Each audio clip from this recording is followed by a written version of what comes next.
NBA Finals, and of course, NBA Countdown will get you ready for that, but we will get you ready here on Jalen and Jacoby. Jalen, obviously the biggest key to this series is the health of Giannis Antetokounmpo. He is doubtful. He will likely not play, but outside of him and his impact on this game, what are the keys that you are looking for in Game 1 of the NBA Finals? I'm rooting for the big fella to get healthy, and hopefully he gets a chance to appear in this series. And I want to make sure I shout out Giannis, and I want to make sure I shout out Devin Booker. You know I'm a really loud voice when it comes to making sure players who get drafted by a team, especially if they're elite all-NBA caliber players, I appreciate when they stay loyal to those situations and they get paid off. This happened for Devin Booker. People were asking for him to be out of Phoenix. This happened for Giannis. People were asking him out of Milwaukee. So for them to both be in the finals is terrific for the league. With that being said, after 16 years, the story is Chris Paul, David Jacoby. That's the story. Just think about it like this. Chris Paul, when he got to the Clippers, they were a lob city. He had to reinvent his reputation because they didn't get it done. He went to Houston with James Harden. Some dubious things happened. They didn't get it done.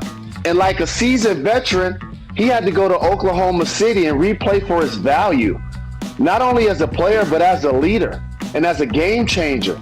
And that put him in position, along with the fact that Devin Booker was outstanding and Phoenix was 8-0 in the bubble, to add Chris Paul, to add Jay Crowder, veterans, to go with Ayton, who's a terrific young big, who's been outstanding this year's playoffs, Mikal Bridges, Cam Johnson.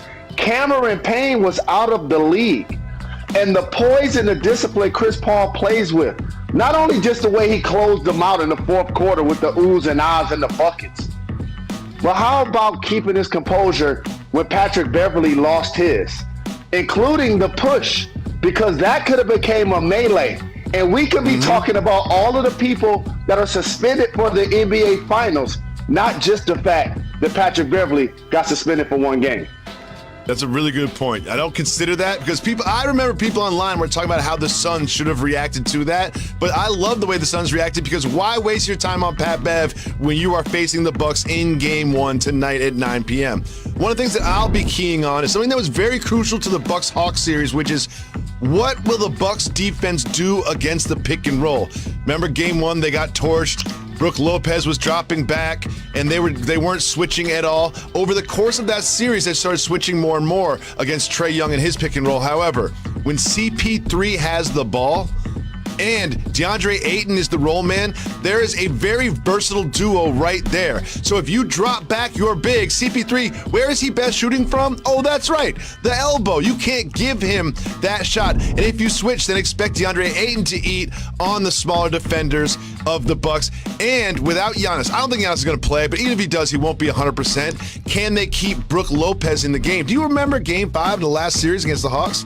Brook Lopez looked like the best player in the league. He was dunking on everybody. He was cutting. He was not just standing on the outside shooting threes.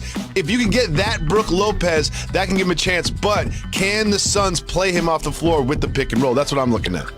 I think they can. I think they will. And you don't really scrap what you've done. You're in the NBA Finals. And also, Brook Lopez is a 7-footer. His mobility is going to be challenged against some of the best perimeter players we have in the league. Guys like Trae Young are wizards with the ball.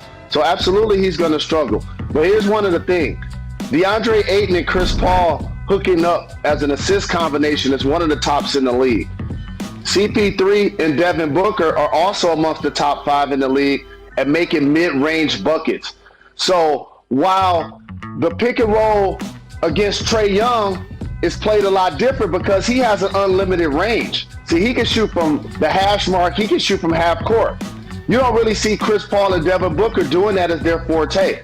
So for Brook Lopez, I think that allows him to still stay in the game, be a guy that can take Ayton as a roller, but more importantly, play dominant in the paint. Play like a 7-footer. We saw him earlier in his career play with his back to the basket, play mid-range, and be a 20-point scorer. But as the league evolved, players like Brook Lopez evolved, and he started to shoot more threes to spread the floor for Giannis. But they're going to need Bobby Portis, Chris Middleton, Drew Holiday, all of those guys to get points in the paint, like they were doing in the previous series to close out. Absolutely. And as we've been leading up to this series, there's been so much time in dissecting all the matchups and looking at the online stats and analytics and reading the stuff. And one matchup that's come to light that's really important in this series, and that is Chris Paul versus the referee Scott Foster. If you cover the league closely, you know that this is a rivalry that is dated back years and years and years. But Chris Paul in playoff games that are officiated by Scott Foster, he is favored in 7 of the 11 games, and he's lost all 11 games. That is not a coincidence. Jalen, do you think that this sort of hype around this matchup will affect the way that the NBA selects when Foster appears in this series? Not at all. You see he's officiated 11 of Chris Paul's games. You see it didn't stop at 4, 5, 6, 7, 8, 9, or 10. Scott Foster has proven to be one of the best at what he does. Chris Paul is clearly a Hall of Famer. And also Chris Paul, along with being talented and a terrific playmaker, I think what people forget about him that I love, he's also an irritant. Like all of the things that you love about Patrick Beverley, Chris Paul is a lot of those things too. It's just that he's a much better basketball player. So I don't think that Scott Foster officiating the game per se is going to change the way the Phoenix Suns and Monty Williams approach the game. However, for Chris Paul, it's going to be in the back of his mind when those 50-50 calls go against his team. But I think the Phoenix Suns are going to be ready to stay focused and stay disciplined like they did in the previous series. That's a really good point. Now, Jalen, you know that you are the best NBA analyst walking this planet. However, thank you, brother.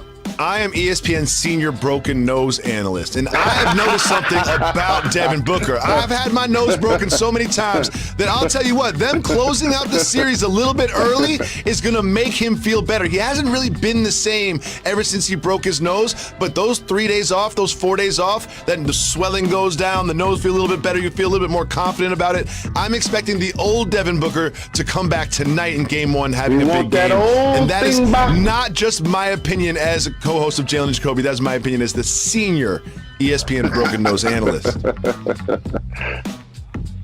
We have a lot more about Game 1 coming, but we're going to turn our attention to international basketball for a second. Luka Doncic and the Slovenians have qualified for the Olympics. Congratulations to them. And Luka said it would mean more to win a gold medal with this Slovenian team than it would to win an NBA championship. What do you think of those remarks? So if you're a die-easy human being, like my brother, the handsome David Jacoby, you might not get this.